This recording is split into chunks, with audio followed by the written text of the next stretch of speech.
നമസ്കാരം, ഞാൻ ഡോക്ടർ ബ്രിജേഷ്. സ്വാഗതം കരിയർ പാത്വേയിലേക്ക്. വിദേശത്ത് സൗജന്യമായിട്ട് PG പഠിക്കാം എന്നുള്ള കാര്യം നമ്മളിൽ പലർക്കും അറിവുള്ള കാര്യമാണ്. എന്നാൽ പലരും ധരിച്ചിരിക്കുന്നത് ഇങ്ങനെയുള്ള പഠനത്തിനായിട്ട് അതാത് രാജ്യത്തെ പ്രാദേശിക ഭാഷ നമ്മൾ പഠിക്കണം എന്നുള്ളതാണ്. ഉദാഹരണത്തിന് ജർമ്മനിയിൽ പഠിക്കണമെങ്കിൽ ജർമ്മൻ അറിയണം എന്നാണ് പലരും ധരിച്ചിരിക്കുന്നത്. എന്നാൽ അറിയുക, നിങ്ങൾക്ക് ഇംഗ്ലീഷ് തോട്ടിൽ, അതായത് ഇംഗ്ലീഷ് മീഡിയത്തിൽ തന്നെ വിദേശത്ത് സൗജന്യമായിട്ട് PG പഠിക്കുവാനായിട്ട് അവസരങ്ങളുണ്ട് എന്നുള്ള കാര്യം. എന്നാൽ സാധാരണഗതിയിൽ ഇതിനായിട്ട് ഒരു 70% ഒക്കെ മിനിമം മാർക്ക് ഡിഗ്രിക്ക് ആവശ്യമായിട്ടുണ്ട്. എന്നാൽ ഞാൻ ഇനി സൂചിപ്പിക്കാൻ പോകുന്നത് ഒരു 50-55% മാർക്കെങ്കിലും ഡിഗ്രിക്കുള്ളവർക്കും വിദേശത്ത് സൗജന്യമായിട്ട് ഇംഗ്ലീഷ് മീഡിയത്തിൽ PG പഠിക്കുവാനുള്ള അവസരങ്ങളാണ്. പ്രത്യേകിച്ച് ഈ കമ്പ്യൂട്ടർ സയൻസ് അല്ലെ ഡാറ്റാ സയൻസ് പോലെയുള്ള ഹൈ ഡിമാൻഡ് ഏരിയകളിലും ഇങ്ങനെയുള്ള പഠനങ്ങൾക്ക് അവസരമുണ്ട് എന്നറിയുക. അപ്പം നാം UK യിലും കാനഡയിലും ഒക്കെ പഠിക്കുന്നതിനേക്കാൾ ഒരു 10-30 ലക്ഷം രൂപയൊക്കെ സേവ് ചെയ്തുകൊണ്ട് തന്നെ ചില രാജ്യങ്ങളിൽ സൗജന്യമായിട്ട് PG ഇംഗ്ലീഷ് മീഡിയത്തിൽ പഠിക്കുവാനായിട്ടുള്ള ഈ അവസരം മനസ്സിലാക്കുവാനായിട്ട് നിങ്ങൾ ഈ വീഡിയോ പൂർണ്ണമായിട്ട് കാണുക. വീഡിയോ ചാനൽ ഇതുവരെയും സബ്സ്ക്രൈബ് ചെയ്യുമെങ്കിൽ ദയവായിട്ട് ഒന്ന് സബ്സ്ക്രൈബ് ചെയ്യുക. വീണ്ടും സ്വാഗതം കരിയർ പാത്വേയിലേക്ക്.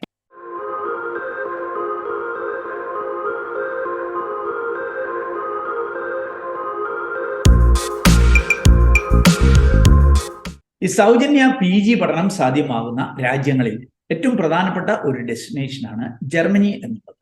ഇവിടെ നിങ്ങൾക്ക് ഇംഗ്ലീഷ് തോട്ടിൽ തന്നെ PG പഠിക്കുവാനായിട്ട് അവസരങ്ങളുണ്ട്. പ്രത്യേകിച്ച് ജർമ്മനിയിലെ പബ്ലിക് യൂണിവേഴ്സിറ്റികൾ, അതായത് ഗവൺമെന്റ് യൂണിവേഴ്സിറ്റികൾ, ഗവൺമെന്റ് ഫണ്ട് നൽകുന്നതിനാലാണ് ഗവൺമെന്റ് യൂണിവേഴ്സിറ്റികളിൽ ഏത് രാജ്യത്തു നിന്നുള്ളവർക്കും സൗജന്യമായിട്ട് PG പഠിക്കുവാനായിട്ട് കഴിയും. എന്നാൽ സാധാരണഗതിയിൽ മികച്ച മാർക്ക് ഒരു 70% ഒക്കെ ഡിഗ്രിക്ക് ലഭ്യമാകുന്നവർക്കായിരുന്നു ഈ ഒരു അവസരമുള്ളത്.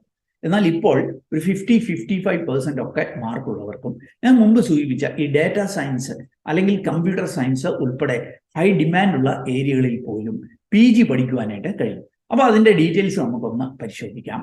ആദ്യം ഞാൻ ഈ കമ്പ്യൂട്ടർ സയൻസ് അല്ലെ ഡാറ്റാ സയൻസിൽ PG പഠിക്കുവാനായിട്ടുള്ള എലിജിബിലിറ്റി ഒന്ന് സൂചിപ്പിക്കാം. നിങ്ങൾ ഏതെങ്കിലും IT വിഷയങ്ങളിൽ ഡിഗ്രി കഴിഞ്ഞവർക്ക്, ഉദാഹരണത്തിന് ബിടെക് കമ്പ്യൂട്ടർ സയൻസ്, IT അല്ലെ റോബോട്ടിക്സ്, ഇങ്ങനെയൊക്കെയുള്ള IT-യുമായി ബന്ധപ്പെട്ട മേഖലകളിൽ ബിടെക് കഴിഞ്ഞവർക്ക്, അല്ലെ BCA അല്ലെ BSc കമ്പ്യൂട്ടർ സയൻസോ അല്ലെങ്കിൽ BSc IT ഒക്കെ കഴിഞ്ഞവർക്ക്, ഇങ്ങനെ IT മേഖലയിൽ ഡിഗ്രി ഉള്ളവർക്കാണ് ഈ ഡാറ്റാ സയൻസ് കമ്പ്യൂട്ടർ സയൻസ് മേഖലയിലൊക്കെ PG ചെയ്യുവാനായിട്ട് കഴിയുക. മിനിമം ഒരു 50% മാർക്ക് മതിയാവും. ഇനി മറ്റ് ഡിഗ്രികൾ കഴിഞ്ഞവർക്ക്, ഉദാഹരണത്തിന് BCom അല്ലെങ്കിൽ BA, BSc അല്ലെ BTech തന്നെ മറ്റ് ബ്രാഞ്ച് കഴിഞ്ഞവർക്കൊക്കെ മറ്റ് മേഖലകളിൽ ഈ PG ജർമ്മനിയിൽ പഠിക്കുന്നതിനൊക്കെയുള്ള അവസരങ്ങളുണ്ട്. ഇവിടെയും ഒരു 50-55% ഒക്കെ മാർക്ക് ഡിഗ്രിക്ക് മതിയാവും. ജർമ്മൻ ലാംഗ്വേജ് ഒരു കേസിലും ആവശ്യമില്ല എന്നുള്ള കാര്യം അറിയുക. എന്നാൽ ഇതുമായി ബന്ധപ്പെട്ട് ശ്രദ്ധിക്കേണ്ട 2-3 കാര്യങ്ങളൊന്ന് സൂചിപ്പിക്കാം. ഒന്ന്, IELTS ആവശ്യമായിട്ട് വരും. IELTS എന്ന് പറയുമ്പോൾ ഒരു 6 ബാൻഡ് ഒക്കെ നേടിയാൽ മതിയാകും. മറ്റൊരു കാര്യം, നമ്മുടെ സർട്ടിഫിക്കറ്റുകൾ ജെന്യൂൻ ആണ് എന്ന് ഉറപ്പുവരുത്തുവാനായിട്ട് ജർമ്മൻ എംബസി ഡൽഹിയിൽ അയച്ച് ഒരു APS എന്ന് പറഞ്ഞിട്ട് ഒരു സർട്ടിഫിക്കറ്റ് നേടേണ്ടതായിട്ട് വരും. അപ്പോൾ ഈ APS ആവശ്യമാണ്, IELTS ആവശ്യമായിട്ട് വരും. മറ്റൊരു കാര്യം ശ്രദ്ധിക്കേണ്ടതായിട്ടുള്ളത്, നിങ്ങളുടെ മാർക്ക് ലിസ്റ്റുകൾ, സർട്ടിഫിക്കറ്റുകൾ, പാസ്പോർട്ടിന്റെ കോപ്പി, ഇതൊക്കെ ഡോക്യുമെന്റേഷന്റെ ആവശ്യത്തിനൊക്കെ ആയിട്ട് സബ്മിറ്റ് ചെയ്യേണ്ടതായിട്ട് വരും എന്നുള്ള കാര്യം കൂടി അറിയുക. ഇനി അറിയേണ്ട മറ്റൊരു കാര്യം, ഈ ജർമ്മൻ പഠനം സൗജന്യമാണ് എന്ന് പറയുമ്പോൾ ട്യൂഷൻ ഫീ ആണ് സൗജന്യമായിട്ട് ലഭ്യമാവുക. മറ്റ് ചില ചെറിയ ചെലവുകൾ വരും എന്നുള്ള കാര്യം കൂടി അറിയുക. ഉദാഹരണത്തിന് സെമിസ്റ്റർ കോൺട്രിബ്യൂഷൻ എന്ന നിലയിൽ എല്ലാ സെമിസ്റ്ററിലും ഒരു ചെറിയ തുക യൂണിവേഴ്സിറ്റിയിൽ നൽകേണ്ടതായിട്ട് വരും. ഇതിൻ്റെയൊക്കെ ഭാഗമായിട്ട് നിങ്ങൾക്ക് ലോക്കൽ ട്രാൻസ്പോർട്ടേഷൻ, ബസ്സും ട്രെയിനും ഒക്കെ ഒരുപക്ഷെ സൗജന്യമായിട്ട് ലഭിക്കാം. മറ്റ് ഈ ഫുഡ് ആൻഡ് അക്കോമഡേഷൻ ചെലവുകൾ അല്ലെങ്കിൽ യാത്രാ ചെലവുകൾ, വിസായ, എയർപോർട്ട്, ഫ്ലൈറ്റ് ചാർജുകളൊക്കെ നിങ്ങളുടെ ഭാഗത്തു നിന്ന് തന്നെ കണ്ടെത്തേണ്ടതായിട്ട് വരും എന്നുള്ള കാര്യം അറിയുക. ഇതൊന്നും കൂടാതെ ഒരു ബ്ലോക്ക്ഡ് എമൗണ്ട് നൽകേണ്ടതായിട്ട് വരും. ആ ബ്ലോക്ക്ഡ് എമൗണ്ട് എന്ന് പറയുമ്പോൾ നമ്മുടെ അക്കൗണ്ടിൽ ഏകദേശം ഒരു 12,000 താഴെ യൂറോ നമ്മുടെ എക്സ്പാർട്ടിയോ അക്കൗണ്ട് തുടങ്ങി അവിടെ കരുതേണ്ടതായിട്ട് വരും. ഇത് ഏകദേശം ഒരു 11.5 ലക്ഷം രൂപ ഇന്ത്യൻ റുപ്പീസ് ഒക്കെ ആയിരിക്കും. ഇത് നമ്മുടെ അക്കൗണ്ടിൽ കണ്ടാൽ മതിയാകും. എന്നിട്ട് ഓരോ മാസവും അടുത്ത 12 മാസത്തേക്ക്, ഒരു വർഷത്തേക്ക് ഇതിനകത്ത് ഒരു പെർസെൻറ്റേജ് തുക നമുക്ക് അവർ റിലീസ് ചെയ്ത് നൽകുകയും ചെയ്യും. അപ്പം ഈ തുകയിലൂടെ നമുക്ക് വേണമെങ്കിൽ നമ്മുടെ എക്സ്പെൻസ് മീറ്റ് ചെയ്യാനായിട്ട് കഴിയും. അല്ലെങ്കിൽ ഈ തുക തിരിച്ച് നമുക്ക് നാട്ടിലെ അക്കൗണ്ടിലേക്ക് ട്രാൻസ്ഫർ ഒക്കെ ചെയ്യുവാനായിട്ട് കഴിയുകയും ചെയ്യും. ഇതുകൂടാതെ ഈ അഡ്മിഷൻ സഹായങ്ങളൊക്കെ നൽകുന്ന കൺസൾട്ടൻസികൾ ഒരു ചെറിയ ഫീസ് ഈടാക്കുകയും ചെയ്യും. അപ്പോൾ ഓർക്കുക, ഈ ഏറ്റവും കുറവ് കൺസൾട്ടൻസി ഫീസ് ഈടാക്കുന്ന ഒരു സ്ഥാപനത്തെ ഞാൻ ഈ വീഡിയോയിൽ ഒന്ന് പരിചയപ്പെടുത്താം. യെസ് അബ്രോഡ് എന്നുള്ളതാണ് ഈ ഒരു സ്ഥാപനം. കേരളത്തിൽ നിന്ന് ഏറ്റവും അധികം കുട്ടികളെ ഈ ജർമ്മൻ അവസരങ്ങളിലേക്ക് എത്തിച്ച സ്ഥാപനങ്ങളിലൊന്നാണ് യെസ് അബ്രോഡ് എന്നുള്ളത്. അവരുടെ കോൺടാക്ട് നമ്പറൊക്കെ ഞാൻ വീഡിയോയിൽ നൽകുന്നു. വലിയ കൺസൾട്ടൻസി ഫീ ഇല്ലാതെ ഈ യെസ് അബ്രോഡിലൂടെ ഈ ജർമ്മൻ അവസരങ്ങളിലേക്ക് ഒരുപക്ഷെ നിങ്ങൾക്ക് എത്തുവാൻ കഴിഞ്ഞേക്കും.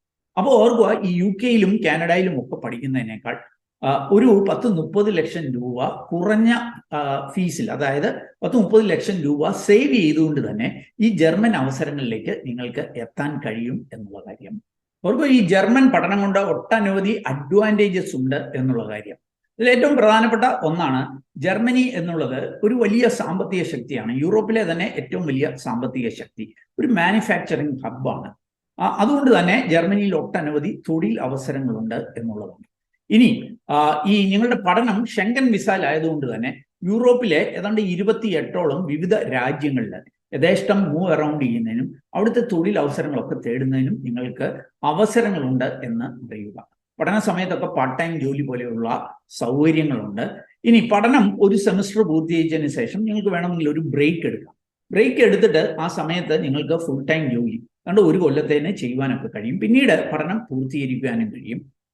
ഒരു 3.5 വർഷം കൊണ്ട് നിങ്ങൾ പഠനം പൂർത്തീകരിക്കുക. പിന്നെയും 1.5 വർഷത്തോളം സ്റ്റേ ബാക്ക്, അതായത് ടോട്ടൽ 5 വർഷം വരെ ഈ വിസയിൽ ജർമ്മനിയിൽ തുടരുന്നതിനുള്ള അവസരങ്ങളുമുണ്ട് എന്നറിയുക. അപ്പം വളരെ മികച്ച ഒരു സൗജന്യ PG പഠന അവസരമാണ് ഞാൻ ഈ വീഡിയോയിൽ സൂചിപ്പിച്ചത്. നിങ്ങൾക്ക് താല്പര്യമുണ്ടെങ്കിൽ ഈ യെസ് അബ്രോഡ് എന്ന കൺസൾട്ടൻസിയെ കോൺടാക്ട് ചെയ്യാം. അവരുടെ കോൺടാക്ട് ഡീറ്റെയിൽസ് ഒക്കെ ഞാൻ വീഡിയോയിൽ നൽകുന്നു, വീഡിയോ ഡിസ്ക്രിപ്ഷൻ നൽകുന്നു. ഇതുകൂടാതെ വീഡിയോ ഡിസ്ക്രിപ്ഷൻ ഒരു ലിങ്ക് നൽകിയേക്കാം. ആ എൻക്വയറി ലിങ്കിൽ നിങ്ങളുടെ ഡീറ്റെയിൽസ് ഒന്ന് നൽകിയാൽ ഇവരുടെ ടീമിൽ നിന്ന് തന്നെ കൂടുതൽ വിവരങ്ങൾ നിങ്ങൾക്ക് ലഭ്യമാക്കും എന്നാണ് അറിയിക്കുന്നത്. ഓർക്കുക, ഈ ജർമ്മനിയിലെ സൗജന്യ പഠനം എപ്പോഴും ഉണ്ട് എന്നുണ്ടെങ്കിൽ പോലും ഈ 55% ഒക്കെ മാർക്ക് ഉള്ളവർക്കും പഠിക്കുവാനുള്ള ഈ ഒരു അവസരം, പ്രത്യേകിച്ച് ഈ കമ്പ്യൂട്ടർ സയൻസും ഡാറ്റാ സയൻസും ഒക്കെ പഠിക്കുവാനുള്ള അവസരം എപ്പോഴും ലഭ്യമാകണമെന്നില്ല. അതുകൊണ്ട് നിങ്ങൾക്ക് താല്പര്യമുണ്ടെങ്കിൽ വീഡിയോ കാണുന്ന മുറയ്ക്ക് തന്നെ ഇവരെ കോൺടാക്ട് ചെയ്ത് കൂടുതൽ വിവരങ്ങൾ മനസ്സിലാക്കുക. അപ്പോൾ കൃത്യമായ അപ്ഡേറ്റഡ് ആയിട്ടുള്ള വിവരങ്ങൾ മനസ്സിലാക്കി മാത്രം മുന്നോട്ടേക്ക് പോവുക. ഏതായാലും ഈ ഒരു വീഡിയോ അത് നിങ്ങൾ പൂർണ്ണമായിട്ട് കണ്ടതിലുള്ള നന്ദി അറിയിക്കട്ടെ. വീഡിയോ ഇഷ്ടപ്പെട്ടാൽ ഒന്ന് ലൈക്ക് ചെയ്യുക. നിങ്ങളുടെ കൂട്ടുകാരെ, പ്രത്യേകിച്ച് ഈ ജർമ്മൻ അവസരം, വിദേശ പഠനമൊക്കെ ആഗ്രഹിക്കുന്നവരുണ്ടെങ്കിൽ അവർക്ക് ഷെയർ ചെയ്ത് നൽകാനായിട്ട് മറക്കല്ല്. ഈ വീഡിയോ ചാനൽ ഇതുവരെയും സബ്സ്ക്രൈബ് ചെയ്തെങ്കിൽ ഒന്ന് സബ്സ്ക്രൈബ് ചെയ്യുക. ഏറ്റവും ശുഭകരമായ ഒരു ഭാവി കരിയർ നടത്തട്ടെ. നന്ദി, നമസ്കാരം.